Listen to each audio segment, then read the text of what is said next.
अस्सलाम वालेकुम नाज़रीन, मां सोनिया समो तव्हां ॾिसी रहिया हो न्यू मेहरान न्यूज़। ख़बर शामिल कयूं था मसूबुरगड़ी रिपोर्ट महबूब ख़ास के लिए एन ए 216 मटियारी जे आज़ाद उम्मीदवार नूर मोहम्मद मेमण जे प्रेस क्लब मसूबुरगड़ी ते पहिरीं चूंड जलसे के ख़िताब कंदे चयो आहे त ज़िले मटियारी के करप्शन का पाक कंदुसि। हिन जो त सॼो ज़िलो करप्शन जे वर चढ़ी वियो आहे। कंहिं बि ग़रीब मिसकिन जी रिश्वत खां सवाइ कमु नथो थिए।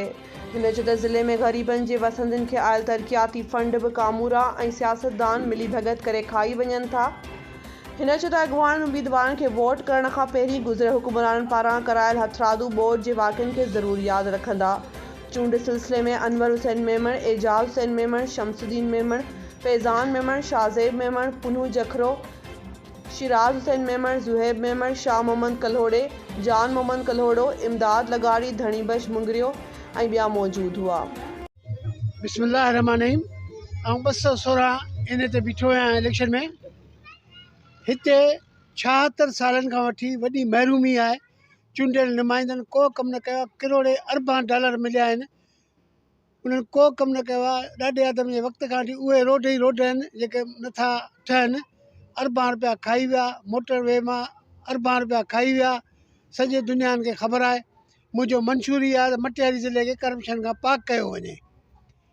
इंशा अल्लाह ताला माण्हू मुख़्तियारकारनि तपेदारनि डीसीनि ऐं इन्हनि जे चंगल में क़ाबू आहिनि।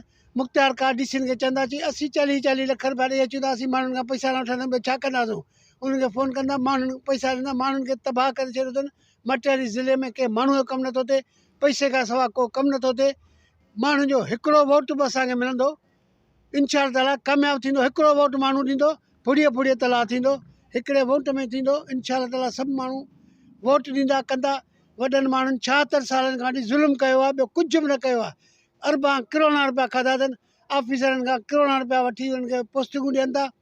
उहे हिकिड़ा रोड ठहनि पिया। हींअर बि हिकिड़ो जाम शाख खां वठी अलाने उन भोतखान चकरे ते रोड मंज़ूरु थियल आहे, उन अधु रोड ठहियो, अधु जा पैसा खाई विया। वरी रोड किरोड़ रुपया मंज़ूरु करे वरी उन रोड खे वठाइनि।